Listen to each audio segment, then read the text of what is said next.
ওম নমো ভগবতে বাসুদেবায়। জয় শ্রীকৃষ্ণ। রাধে রাধে। জ্যৈষ্ঠ মাস বড়ই পবিত্র মাস। বছরে 12টি মাসের মধ্যে পবিত্র মাস হচ্ছে এই জ্যৈষ্ঠ মাস। এই জ্যৈষ্ঠ মাসে যদি আপনারা এই সংকেতগুলো পেয়ে থাকেন তাহলে অবশ্যই আপনারা বুঝে নেবেন আপনাদের খারাপ সময় বা দুঃখের দিন শেষ হতে চলেছে। জীবনে অখণ্ড সৌভাগ্যের উদয় হতে চলেছে। আপনার জীবনে ভালো সময় এবার থেকে আসতে চলেছে। তাই ভিডিওতে কিছু গুরুত্বপূর্ণ সংকেত নিয়ে আলোচনা করব, যা এই পবিত্র জ্যৈষ্ঠ মাস চলাকালীন যদি আপনারা তার মধ্য থেকে একটিও পেয়ে থাকেন তবে আপনি খুবই ভাগ্যবান একজন ব্যক্তি। শীঘ্রই আপনার জীবনে খুবই ভালো সময় আসছে। এরই পাশাপাশি জানতে পারবেন কেন এই জ্যৈষ্ঠ মাসকে এত গুরুত্ব দেওয়া হয়েছে। অনেকেই এই জ্যৈষ্ঠ মাসকে তেমন গুরুত্ব দেয় না, তবে বৈশাখ মাস আর জ্যৈষ্ঠ মাস খুবই পবিত্র এবং রসালো মাস। আর এই মাসে গ্রহের রাজ শনিদেব, সবার বড় ঠাকুর, সে জন্মগ্রহণ করেছিলেন। আর এই জ্যৈষ্ঠ মাসেই ভগবান রামচন্দ্র এবং হনুমানের মিলন হয়েছিল। ভক্ত ভগবানের মিলন হয়েছিল এই জ্যৈষ্ঠ মাসেই। রামচন্দ্র হচ্ছেন ভগবান আর হনুমান হচ্ছে ভক্ত। তাই পবিত্র জ্যৈষ্ঠ মাসে ভগবান আর ভক্তের মিলন হয়েছিল। সেই কারণে এই মাসে বেশি বেশি হনুমানের পূজা অর্চনা করা, ভগবান শ্রী রামচন্দ্রের পূজা করা এবং তুলসী সেবার বিশেষ গুরুত্ব, মহিমা, তাৎপর্য বলা হয়েছে। আপনারা এই মাসে কিছু করতে পারেন কিংবা না পারেন, অন্তত পক্ষে এই জ্যৈষ্ঠ মাসে তুলসী বৃক্ষে জল অর্পণ করুন। এতে ভগবান শ্রীবিষ্ণু শ্রীকৃষ্ণ খুবই প্রসন্ন হয় আর সেই ব্যক্তির সংসারে ধীরে ধীরে লক্ষ্মী শ্রী বৃদ্ধি হয় যে প্রতিদিন এই জ্যৈষ্ঠ মাসে তুলসী সেবা করে। নমস্কার, আমি দীপা। দেশ ও দেশের বাইরে থেকে যে সকল দর্শকেরা এই মুহূর্তে ভিডিওটি দেখতেছেন তাদের প্রত্যেকে সুস্বাগত জানাই রায়কিশোরী দীপা অর্থাৎ সনাতন ধর্মীয় তথ্যমূলক চ্যানেলে। আমি সর্বদা চেষ্টা করি সনাতন ধর্মের এরকমই সকল গুরুত্বপূর্ণ বিষয়গুলি আপনাদের সামনে উপস্থাপন করতে। আসুন কিছুক্ষণ সময় ধৈর্য ধরে আজকের এই গুরুত্বপূর্ণ বিষয় প্রসঙ্গে বিস্তারিত জেনে নিন। ভিডিওটি অবশ্যই শুরু থেকে শেষ পর্যন্ত দেখবেন। আশা করছি উপকৃত এবং সমৃদ্ধ হবেন। ভিডিওটি শুরু থেকে শেষ পর্যন্ত দেখে যদি আপনার ভালো লেগে থাকে অবশ্যই একটি লাইক করবেন। কমেন্টে ভক্তি, ভালোবাসা ও শ্রদ্ধার সহিত জয় শ্রীকৃষ্ণের জয়, জয় মা লক্ষ্মী দেবীর জয় অথবা আপনার আরাধ্য দেবদেবীর নামটি একটি বারের জন্য হলেও লিখে জানাবার জন্য অনুরোধ রইল। চ্যানেলে নতুন হলে অবশ্যই চ্যানেলটি সাবস্ক্রাইব করবেন। পাশে থাকার নোটিফিকেশন বেল বাটনটি অল করে দিবেন। আর হ্যাঁ, অবশ্যই একজন সনাতনী বোনকে আপনারা প্রত্যেকে সাপোর্ট করবেন, আমি আশা রাখছি। ঠিক তেমনি আজকের ভিডিওতে এই গুরুত্বপূর্ণ প্রসঙ্গ হচ্ছে পবিত্র জ্যৈষ্ঠ মাসে এই গুরুত্বপূর্ণ সংকেতগুলো যদি আপনারা পেয়ে থাকেন তাহলে অবশ্যই বুঝে নেবেন দ্রুতই আপনার জীবনে শুভ সময় আসছে। দুঃখ, দারিদ্রতা এবং দুর্ভাগ্যের শেষ হতে চলেছে। মা লক্ষ্মীর কৃপায় আপনি ধনবান হতে চলেছেন। তো প্রথমত বলে দিচ্ছি, সময়। জীবনের সময়ের চাকা বড়ই অদ্ভুত। জগতের সৃষ্টি এমন, আজ আপনি ভালো আছেন, কাল আপনার খারাপ সময় আসতে সময় লাগবে না। আজ জ্বর আছে, কাল ভাটা আসবে। আজ হয়তো আপনি দুঃখের মধ্য দিয়ে যাচ্ছেন, এমনও হতে পারে কাল হয়তো ভালো সময় আপনার জন্য অপেক্ষা করছে। তাই ধৈর্য ধরুন, কখনো নিরাশ হবেন না, হতাশ হবেন না। তাই যা হচ্ছে হতে দিন। সৃষ্টিকর্তা, হ্যাঁ সৃষ্টিকর্তা, আরে তিনি তো আমাদের ভাবনার থেকেও অধিক বেশি ভেবে রেখেছেন। শুধুমাত্র তার উপরে ভরসা রাখতে হবে আমাদেরকে। একমাত্র নীরব দর্শক হয়ে ভগবান সর্বকিছুই দেখছেন এবং শুনছেন। তাই জীবনে কখনো খারাপ কাজ করা উচিত নয়। মনে রাখবেন, সময় যখন বিচার করবে তখন কোনো সাক্ষীর প্রয়োজন হয় না। সময়ের চাকা যা ঘুরতেই থাকে, বড়ই অদ্ভুত। আপনি যতই ছলচাতুরি করেন কিংবা মিথ্যা বলুন, ভগবানের থেকে কখনোই কোনো কিছু এড়ানো যায় না। তাই আমাদের প্রতিটি ব্যক্তির জীবনে সৎভাবে কার্য করা উচিত, সৎভাবে জীবনযাপন করা উচিত।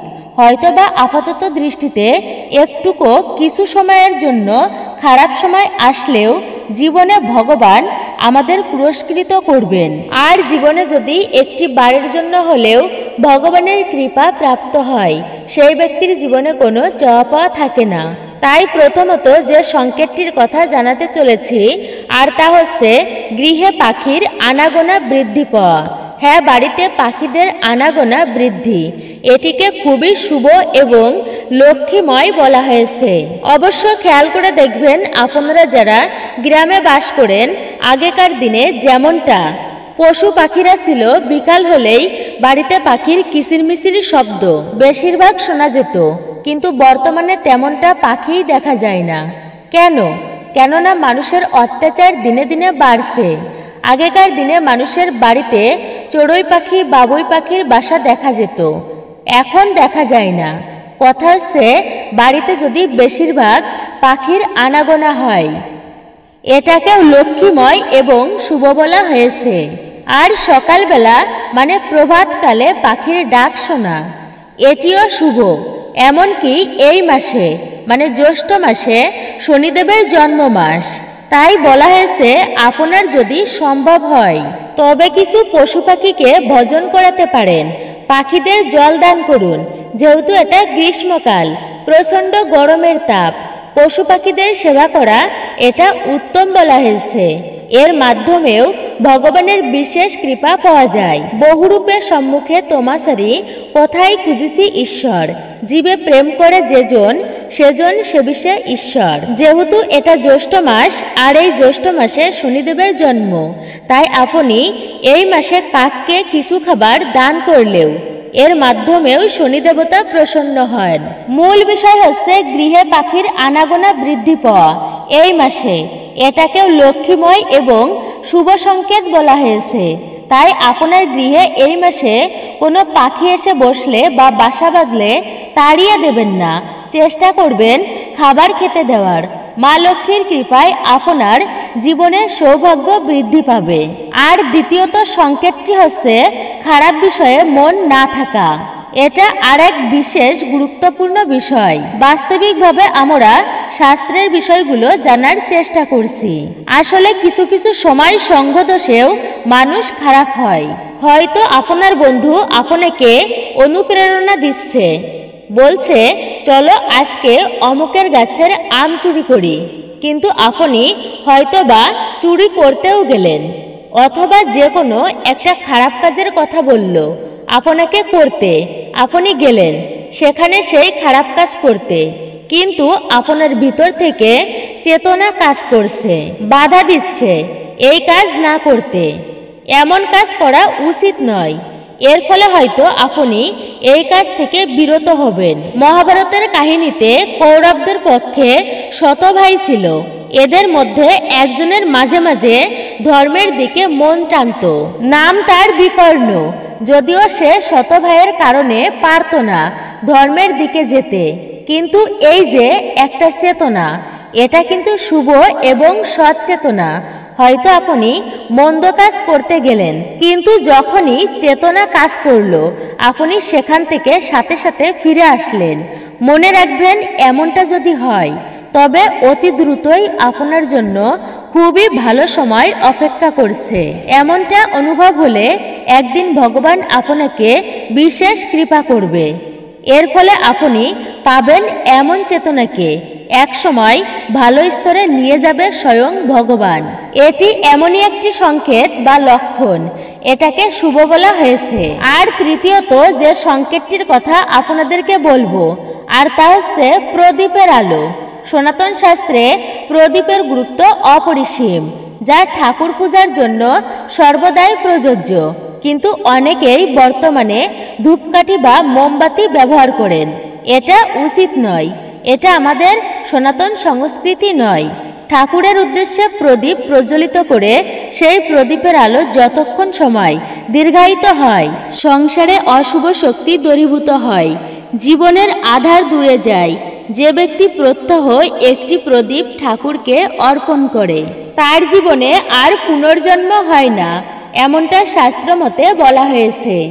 তাই এখানে কথা হচ্ছে, যদি আপনি ঠাকুরকে একটি প্রদীপ প্রজ্বলিত করে দেন, সেই প্রদীপের আলো ধীরে ধীরে বেড়ে যাচ্ছে, এর মানে ঠাকুর আপনার প্রতি খুবই প্রসন্ন এবং এটির মাধ্যমে আপনার খুবই ভালো সময় আসতে চলেছে ইঙ্গিত করে।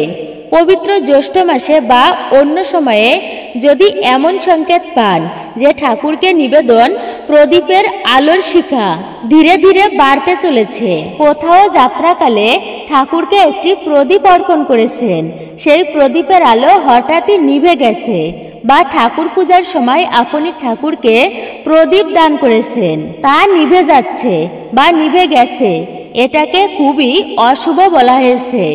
মনে রাখবেন, প্রদীপ নিভে যাওয়া এটাকে খুব অশুভ এবং অমঙ্গলের সংকেত বলা হয়েছে। তবে মূলত হচ্ছে, যদি ঠাকুরকে অর্পণ করা প্রদীপের আলো যদি বেড়ে যায়, এটা খুবই শুভ এবং ভালো একটি সংকেত।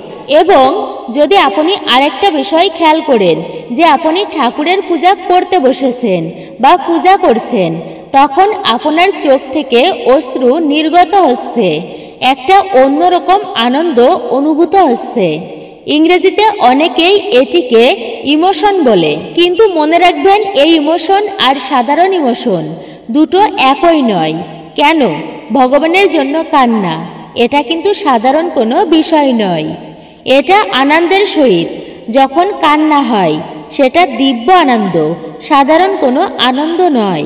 আপনি ঠাকুরের পূজা করছেন, পূজা করার ফলে ঠাকুরের জন্য অন্যরকম আনন্দ সুখ অনুভূত হচ্ছে। মনে রাখবেন, ভগবান প্রসন্ন হয়ে আপনার সেই পূজা গ্রহণ করেছেন, শীঘ্রই আপনাকে কৃপা করবেন ভগবান। আমরা কম বেশি মহাভারতে বিদুরের কথা জানি। হস্তিনাপুরের মন্ত্রী ছিলেন বিদুর। মন্ত্রী থাকা সত্ত্বেও বিদুর ছিলেন খুবই দরিদ্র, একটা পোশাক পরিধান করে থাকত সর্বদাই।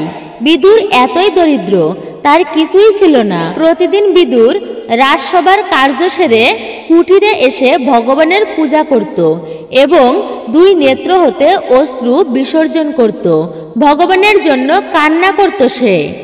আর ভগবান শ্রীকৃষ্ণ একদিন তাকে কিভাবে কৃপা করল। একদিন দুর্যোধন কৃষ্ণকে নিমন্ত্রণ করল যুদ্ধের আগে কৃষ্ণকে তার পক্ষে নেবার জন্য। একদিনে নিমন্ত্রণ করল কৃষ্ণকে ভজন করাবে বলে। ৫৫ পদের ভোগ ব্যঞ্জন রান্না করেছে, রাজভোগ বলে কথা। আরও হস্তিনাপুরের সম্মান রক্ষা করতে হবে। বিশাল অন্নের পাহাড় করল, চতুর্দিক দিয়ে সবজি সাজিয়ে রাখলো, কৃষ্ণকে দেখাচ্ছে, এমন খাবার তোমাকে কেউ কি কখনো অর্পণ করেছে? এই সবজিগুলো অমুক দেশ হতে আনা হয়েছে, এই খাবারটা ওই দেশ থেকে আনা। কৃষ্ণ তোমার সন্তুষ্টির জন্য এত আয়োজন। ভগবান শ্রীকৃষ্ণ চতুর্দিক থেকে দেখছে আর ঘুরছে, শেষ পর্যন্ত দুর্যোধনকে বলল, দুর্যোধন, এই তোমার খাবারের মধ্যে না একটা খাবারের কমতি আছে। দুর্যোধন বলল, আমি এত কিছু সংগ্রহ করেছি, তারপরেও কমতি আছে? তাহলে বলে দাও কৃষ্ণ, কি খাবারের কমতি আছে? আমি এখনই রাজকর্মচারীদের পাঠিয়ে দিচ্ছি, সবাই নিয়ে আসবে কমতি জিনিসটি। ভগবান শ্রীকৃষ্ণ বলল, সেই খাবারটি কেউ আনতে পারে না, আর তা হচ্ছে মনের ভক্তি। তোমার এখানে ভক্তি নেই, আমি এখানে ভজন করব না। যতই প্রস্তুত করো খাবার, আমি ভক্তি ভিন্ন অন্য কিছু গ্রহণ করি না। তাই ভগবান শ্রীকৃষ্ণ দুর্যোধনের প্রাসাদে খাবার গ্রহণ না করে তিনি কোথায় আসলো?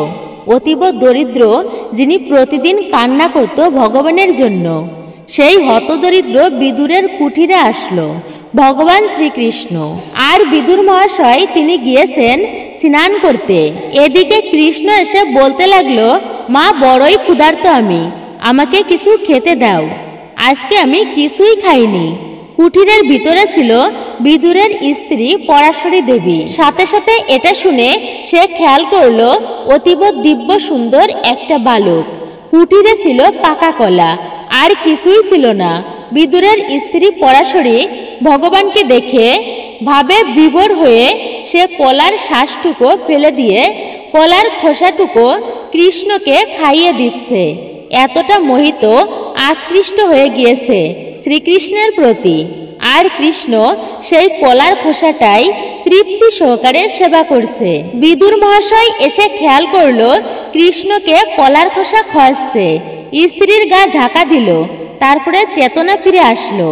ভগবান কৃষ্ণ বিদুরকে থামিয়ে দিচ্ছেন আর বলছে, আমি কলার খোসাও খাচ্ছি না, আর কলার শ্বাসও খাচ্ছি না। আমি তো গ্রহণ করছি ভক্তি, আর এই ভক্তি ভগবানকে কে খাওয়াতে পারে? আসলে ভগবান কি দেখে? মূল হচ্ছে ভক্তি। তাই দুর্যোধনের অহংকার ছিল না তার মধ্যে ভক্তির লেশ মাত্র। গ্রহণ করেনি দুর্যোধনের রাজভোগ। তাই প্রত্যেককে বলবো, ধৈর্য ধরে অবশ্যই শ্রবণ করুন, তথ্যগুলো জানা প্রয়োজন। বিশেষ সংকেত, যদি আপনি পূজা করার সময় চোখ থেকে অশ্রু নির্গত হয়, খুবই শুভ সংকেত বলা হয়েছে। আমাদের শরীরের বিকারের মধ্যে দিব্য বিকার রয়েছে। যারা শাস্ত্র কম বেশি জানেন তারা ভালোভাবে এই তথ্যটি বুঝতে পারবেন। শরীরের অষ্ট সাত্ত্বিক বিকারের মধ্যে একটা বিকার হচ্ছে চোখ থেকে অশ্রু নির্গত হওয়া। খুবই শুভ এবং ভালো একটা সংকেত বলা হয়েছে। আরও বলা হয়েছে যে যদি কখনো খেয়াল করেন গৃহে দরিদ্র অসহায় মানুষ এসেছে বা অতিথির আগমন হয়েছে, মনে রাখবেন কোনো গৃহস্থ বাড়ি থেকে কখনো কোনো অতিথিকে খালি হাতে ফিরিয়ে দিতে নেই। যে গৃহস্থ বাড়ি থেকে অতিথিরা খালি হাতে শূন্য মুখে অর্থাৎ খালি মুখে ফিরে যায়, সেই গৃহস্থ বাড়ির অকল্যাণ হয়, অমঙ্গল হয়। এর প্রমাণ সেই স্বয়ং প্রহ্লাদ মহারাজ, যে প্রহ্লাদ দেখলেই কেঁদে দিত আনন্দের সহিত ভগবান বিষ্ণুর নাম মনে করে। দেখলেই কেঁদে দিত, চোখ থেকে নির্গত হতো বিষ্ণু বিষ্ণু বলে। একদিন কি হলো, ভগবান নৃসিংহদেব তিনি হিরণ্যকশিপুকে হত্যা করে প্রহ্লাদকে রক্ষা করেছিল।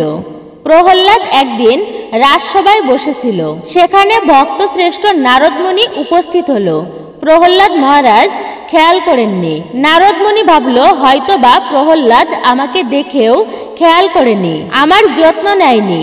নারদমুনি দুঃখিত হয়ে চলে গিয়েছে। এই যে কারোর গৃহে গিয়ে একজন বৈষ্ণব, একজন অতিথি দুঃখিত মনে চলে গিয়েছে, এতে প্রহ্লাদ মহারাজের অপরাধ হয়ে গিয়েছে। আর এই অপরাধের দরুন তার মাকে বলল, মা আমার বাবাকে কে হত্যা করেছে? বলো মা, আমি তাকে বধ করে দেব। ভেবে দেখুন একবার, যে প্রহ্লাদ ভগবানের এত কাছের, সেই প্রহ্লাদ আজ ভগবানকেই বধ করবে। এতটা পাপ বুদ্ধির উদয় হলো কি কারণে? ওই যে বৈষ্ণবের চরণে অজান্তে অপরাধ হয়ে গিয়েছে। এরপরে আবার কোনো কারণবশত ভগবান প্রহ্লাদকে বিশেষ কৃপা করেছিল। কিন্তু এর মাধ্যমে বোঝা যায় কি, যে গৃহ থেকে কখনো কোনো অতিথিকে খালি মুখে ফিরিয়ে দিতে নেই। একদিন সেই নারদ মুনি ঘুরতে ঘুরতে ভগবান বিষ্ণুর কাছে উপস্থিত। ভগবানকে বলল, প্রভু চলো আজ জগতে একটু ভ্রমণ করি ছদ্মবেশ ধরে। ভগবান বিষ্ণু উৎসাহের সহিত ব্রাহ্মণ বেশ ধরল, আর নারদ হলো ভক্তবেশী। ভগবান আর ভক্ত লীলা করার জন্য জগতে ভ্রমণ করতে লাগলো। প্রথমেই একটা ধনী ব্যক্তির বাড়িতে উপস্থিত হলো। সেখানে তারা খাবার খেতে বসেছে। এমন অবস্থায় ধনী বাড়িতে গিয়ে বলল, আমরা 7 দিন ধরে অনাহারী, কিছুই খাইনি, আমাদেরকে কিছু খেতে দিবে? সেই ধনী ব্যক্তি সাথে সাথে দূর দূর করে তাড়িয়ে দিল, আমাদের বাড়িতে কোনো খাবার হবে না, অন্য বাড়িতে যাও তোমরা। ভগবান আর নারদ মুনি সেখান থেকে চলে এলো। যাবার পথে নারদ মুনি বলল, যে ব্যক্তি তোমার সেবা করে না, অতিথি সেবা করে না, শাস্ত্রে বলা আছে অতিথি দেবো ভব। তো এই ধনী ব্যক্তির সেই জ্ঞানটুকু পর্যন্ত নেই, তাই এই ব্যক্তিকে প্রতিদান স্বরূপ তুমি কি দিবে? এই ব্যক্তি তো তোমার কিছু দান করেনি, বরং অপমান করেছে। তখন ভগবান বলল, এর যে ধন আছে তা আরো বহু গুণে বৃদ্ধি পাবে। নারদ মুনি বলল, প্রভু, যে ব্যক্তির ধন আছে তার আরো বেড়ে যাবে। ভগবান বলল, হ্যাঁ নারদ, তার আরো ধন বেড়ে যাক। কেন? তার যত ধন বাড়বে তত আমাকে ভুলে যাবে। আমার কৃপা কখনোই লাভ করতে পারবে না সে ব্যক্তি। পরক্ষণে নারদমুনিকে ভগবান তেমনি ছদ্মবেশে একটা বুড়ি মায়ের বাড়িতে নিয়ে গেল, যে বুড়ি মায়ের আপন বলতে কেউই ছিল না, শুধুমাত্র একটা গাভী ছিল। আর পরম বান্ধব বলতে ভগবান বিষ্ণু। সেই বাড়িতে গিয়েই দেখে বুড়িমা গাভীর দুগ্ধ দিয়ে কিছু অন্ন মুখের ভিতর দিতে যাবে। এমন তো সময় ভগবান বিষ্ণু আর নারদমুনি ছদ্মবেশে বলতে লাগলো, বুড়িমা গো, আমরা দুইজন 7 দিন ধরে অনাহারী, কিছুই খাইনি, আমাদেরকে কিছু খেতে দেবে? সাথে সাথে বুড়িমার যে খাবারটুকু ছিল নিজে না খেয়ে অতিথিদেরকে তা দান করলো। আর ভগবান শ্রীকৃষ্ণ নারদমুনি আনন্দের সহিত বুড়িমা যা দিয়েছে তাই গ্রহণ করলো। যার কিছু নেই, যে ব্যক্তি দরিদ্র, সেই ব্যক্তি ভগবানকে 1 টাকা দান করা, আর যার অনেক সম্পদ রয়েছে, কোটি কোটি টাকা রয়েছে, তার কোটি টাকা দান করা দুটোই সমান। কেন? তার সামর্থ্য অনুযায়ী ভগবান এটা দেখবে না আপনি তাকে কতটা দিচ্ছেন, ভগবান দেখবে যে আপনি নিজের কাছে কতটা রেখে দিয়েছেন। নারদমুনি বলল, প্রভু, এই বুড়িমা তোমাকে এত সুন্দর করে ভক্তি সহকারে সেবা দিল, তুমি এই বুড়িমাকে প্রতিদান স্বরূপ কি দেবে? ভগবান বলল, দেখো নারদ, এই বুড়িমার আপন বলতে একটা গাভী রয়েছে, তো আমি সেই গাভীকে আশীর্বাদ করি এই গাভীটা অতি শীঘ্রই মারা যাক। নারদমুনি অবাক হয়ে প্রশ্ন করল, যে ব্যক্তির ধন রয়েছে সে তোমার কিছুই দিল না, তাকে বললে আরো ধন বেড়ে যাবে, আর এই বুড়িমার একটা গাভী আছে, তাও কেড়ে নেবে? ভগবান বিষ্ণু বলল, দেখো নারদ, যখন এই ব্যক্তির গাভীটা থাকবে না তখন সে আরো বেশি করে আমার নাম স্মরণ করবে, সেই জন্য আমি এই বুড়িমার গাভীটাকে নিয়ে যাচ্ছি। এরপরে সময় বুঝে আমি তাকে কৃপা করব। তাই এখান থেকে একটা শিক্ষা, যদি গৃহে অতিথি আসে ভুলেও যেন খালি মুখে ফিরে না যায়, খালি হাতে ফিরে না যায়। হতে পারে হয়তোবা কোনোদিন ভগবান অতিথি বেশে বা কোনো মহান ব্যক্তি হয়ে আসবে। অতিথির সেবা করা পরম ধর্ম। তাই এই অতিথি যদি গৃহে আসে এটা খুবই শুভ এবং মঙ্গলময়। যদি কোনো বৈষ্ণব ব্রাহ্মণ আসে গৃহে, এর পরবর্তী গুরুত্বপূর্ণ সংকেত বা লক্ষণ আর তা হচ্ছে পিঁপড়ার আনাগোনা। গৃহে যদি বিশেষ করে এই জ্যৈষ্ঠ মাস চলাকালীন কালো পিঁপড়ার আনাগোনা বৃদ্ধি পায়, এটাকে খুবই শুভ এবং মঙ্গলময় বলা হয়েছে। এর মানে শীঘ্রই সেই গৃহে মা লক্ষ্মীর কৃপা বর্ষিত হতে চলেছে। তবে গৃহে যে কোনো সময়ই কালো পিঁপড়ার আনাগোনা হওয়া খুবই ভালো। সেক্ষেত্রে আপনি তাদেরকে আঘাত না করে, মেরে না ফেলে কিছু মিষ্টি জাতীয় খাদ্য তাদের সামনে দিয়ে রাখুন। এতে মা লক্ষ্মী ও ভগবান বিষ্ণু অতীব প্রসন্ন হবেন সেই সমস্ত ব্যক্তিদের প্রতি। তো জ্যোতিষশাস্ত্র মতে আরেকটি বিষয় বা সংকেত হচ্ছে, তা হলো পুরুষদের ডান চোখের উপরের পাশ লাফানো। এটাকে খুবই শুভ বলা হয়েছে। শীঘ্রই সে ব্যক্তির জন্য সুসময় অপেক্ষা করছে, অথবা শারীরিক ক্ষেত্রে, আর্থিক ক্ষেত্রে, মানসিক ক্ষেত্রে ভালো হবে। যদি পুরুষের ক্ষেত্রে বাম চোখের নিম্ন পাশ লাফায় এটাও খুবই ভালো। তবে পুরুষের ক্ষেত্রে বাম চোখ লাফানো এটাকে খুবই অশুভ বলা হয়েছে। তবে মেয়েদের ক্ষেত্রে বাম চোখ লাফানোকে খুবই শুভ বলা হয়েছে। মানে হচ্ছে পুরুষের ক্ষেত্রে ডান চোখ লাফানোকে শুভ বলা হয়েছে এবং নারীদের ক্ষেত্রে বাম চোখ লাফানোকে খুবই শুভ বলা হয়েছে। তো এরপর হচ্ছে আরেকটি খুবই গুরুত্বপূর্ণ সংকেত, যদি কাউকে কখনো প্রসন্ন করতে পারেন। জীবনে আমরা অনেক সময় কিছু বিষয় অবহেলা করি বা তুচ্ছ করি, তবে তার মধ্যে একটা হচ্ছে গুরুজনদের আশীর্বাদ। শুধু যে গুরুজন তা কিন্তু নয়, আপনি কাউকে প্রসন্ন করতে পারেন এবং তার মন থেকে যদি একটা আশীর্বাদ আসে। গুরুজনের আশীর্বাদ আমরা সবাই উপলব্ধি করতে পারি না, আমরা অনেকেই আছি সাধুগুরু বৈষ্ণবদের কাছে গিয়ে বলি, হে প্রভু, আমাকে একটুকু কৃপা করুন। মূলত এইভাবে কৃপা হয় না। কৃপা কাকে বলে? কিছু করে তাই পেতে হয়, তবে বলতে হবে না, হে গুরুদেব আমায় কৃপা করুন। এমন একটা কার্য করুন যে কার্যের মাধ্যমে গুরুদেব সাধু বৈষ্ণব ব্যক্তি খুবই প্রসন্ন হয়। গুরুদেব মন থেকে একটা আশীর্বাদ করবে, সেই আশীর্বাদ তোমাকে চাইতে হবে না। যেমন তুমি জগতে দীর্ঘায়ু লাভ করো, ভালো কিছু করবে, তোমার ভবিষ্যৎ উজ্জ্বল হোক, এই যে এমনভাবে মন থেকে যখন আশীর্বাদ চলে আসবে, এটার মতো প্রাপ্তি জগতে কিছুই নেই। এটা ভগবানের দৈব আশীর্বাদ তুল্য বলা হয়েছে। তাই বলতে হয় না যে গুরুদেব আমায় কৃপা করুন। তাই কৃপা পেতে হলে কিছু করতে হয়।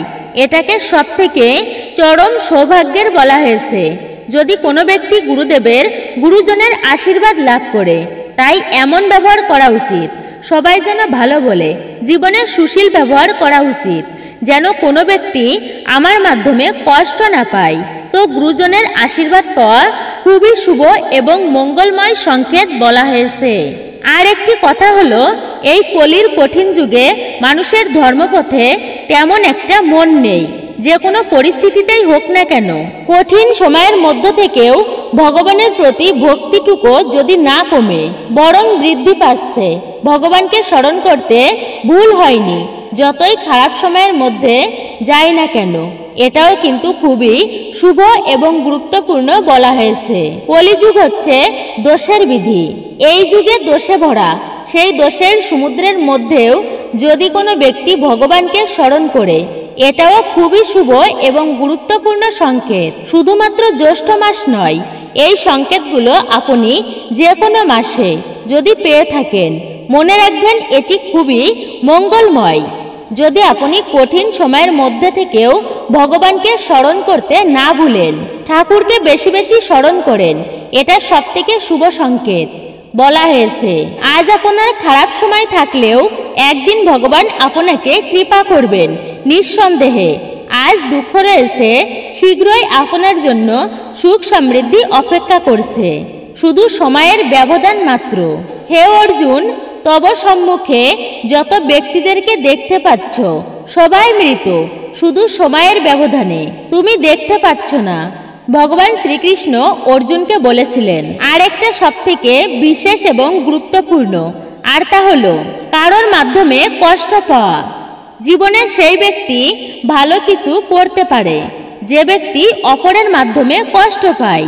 সফল ব্যক্তিদের ইতিহাস দেখলেই বোঝা যায় তারা জীবনে কষ্ট পেয়ে ভালো কিছু করেছে। জীবনে যদি দুঃখ না আসে, কষ্ট না আসে, সেই ব্যক্তির মাধ্যমে অতটা ভালো কিছু করা সম্ভব হয় না।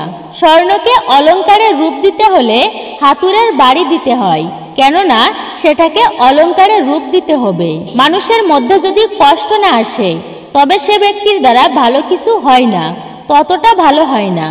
জীবনীতে কষ্ট আসলে মানুষের ভিতরে প্রকৃত সামর্থ্য, এক প্রকার শক্তির প্রকাশ পায়। সেই কষ্টকে অতিক্রম করে আসার পরে বোঝা যায় আমি কতটা শক্তিমান ছিলাম।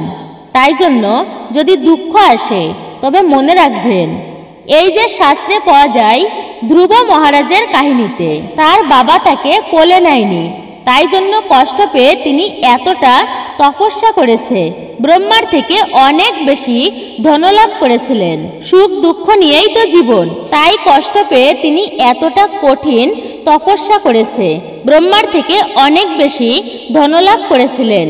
আর সুখ দুঃখ নিয়েই তো জীবন, এই জগৎটাই হচ্ছে দুঃখের আলয়। তাই প্রকৃতই মানুষের উচিত সৎভাবে জীবনযাপন করা, সুন্দরভাবে এবং ভালোভাবে জীবনযাপন করা উচিত। তবে এই সংকেতগুলোর মধ্যে যদি একটিও পেয়ে থাকেন, এটা খুবই উত্তম বিষয়, খুবই শুভ বলা হয়েছে। পবিত্র জ্যৈষ্ঠ মাসে যদি আপনি এই সংকেতগুলোর মধ্য থেকে একটিও পেয়ে থাকেন, তো আপনি খুবই ভাগ্যবান। ভগবান শ্রীকৃষ্ণ এবং মা লক্ষ্মীর অশেষ কৃপা আপনার উপর বর্ষিত হতে চলেছে। সমস্ত দুঃখ দারিদ্রতা নাশ হয়ে জীবনে পরম সৌভাগ্যের পথে আপনি এগোতে চলেছেন মা লক্ষ্মীর আশীর্বাদ ও কৃপায়। হরে কৃষ্ণ কৃষ্ণ কৃষ্ণ হরে হরে, হরে রাম রাম রাম হরে হরে। জয় শ্রীকৃষ্ণ, রাধে রাধে। এই ছিল আমাদের আজকের ভিডিওটি আপনার কাছে কেমন লাগলো তা কমেন্ট করে নিজের মতামত অবশ্যই জানাবেন। যদি ভালো লেগে থাকে তাহলে একটি লাইক করবেন, কমেন্টে ভক্তি ভালোবাসা ও শ্রদ্ধার সহিত জয় শ্রীকৃষ্ণের জয়, জয় শ্রী বিষ্ণুর জয় অথবা আপনার আরাধ্য দেবদেবীর নামটি একটি বারের জন্য হলেও লিখে জানাবার জন্য অনুরোধ রইল। চ্যানেলে নতুন হলে অবশ্যই চ্যানেলটি সাবস্ক্রাইব করবেন, পাশে থাকা নোটিফিকেশন বেল বাটনটি অল করে দিবেন। আর হ্যাঁ, অবশ্যই একজন সনাতনী বোনকে আপনারা সাপোর্ট করবেন আমি আশা রাখছি। তাহলে সকলে ভালো থাকুন, সুস্থ থাকুন, পরম করুণাময় ঈশ্বরের অশেষ কৃপায়। আবারও আপনাদের সাথে কথা হবে নতুন কোনো ভিডিওর বিষয় প্রসঙ্গে।